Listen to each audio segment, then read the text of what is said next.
What's going on, guys? Welcome back to the channel. Today's Down and Dirty. We're going to get back to the basics. We're going to talk about what markings are on a grade rod. For rookies who are new to the business, you might not really realize what some of these markings are and, you know, why some of these things are angled certain ways. So we're going to get into that.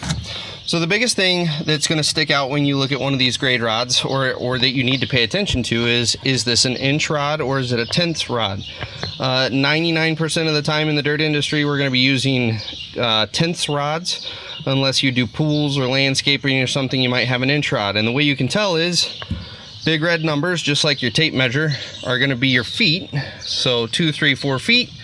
And then in here are your divisions in either tenths or inches. Now, how can we tell that this is a 1/10 rod? Well, because there's only 10 divisions. So you've got 9/10, and then on your 10/10, you roll into your next foot. So this is a 1/10 rod. It's very important to know.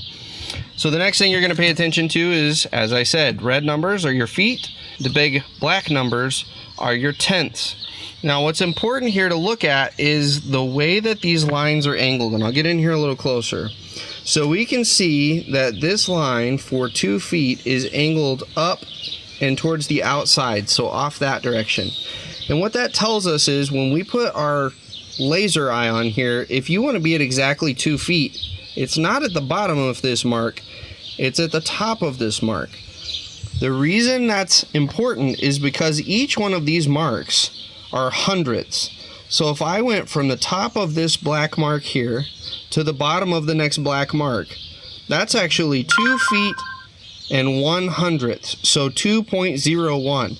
And that's what's actually pretty fascinating about these grade rods. While they look like they're a bulk tool that you can't get very accurate with, I mean, we're talking a 1/4 inch of accuracy that we can get with these grade rods just because of the individual markings here.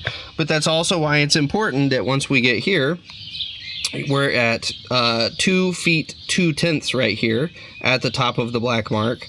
If we go up, if we have 5/100ths, so we've got 2/10, so this is, so we'll call it for the sake, we'll drop our 2 feet and we'll just talk in tenths. So 0.2, this is 0.21, 0.22, 0.23, 0.24. You're going to see 0.25, so 5/100ths. That's why this one is angled down and away, is because at the 5/100ths, so halfway between 2/10 and 3/10, if you want 5/100ths, you don't go to the top of this mark, you stay at the bottom of this mark. So that is why you have these alternating, you know, hatch marks that go side to side, is because it's designating which side of that black mark you need to be on for it to be an accurate read of either your full 1/10 or your 1/2 or 5/100ths.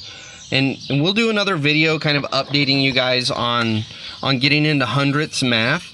It sounds very confusing when we sit here and talk about it at a high level, but once you kind of get into the numbers and see them written down, it's really not as scary as it looks.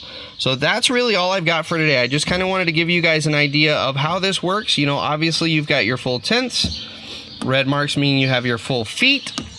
And then each individual hatch mark here, or cross mark, or black mark, white mark, whatever you want to say, each one of these is 1/100th. So, hope this helps as always. We'll catch you guys on the next Down and Dirty.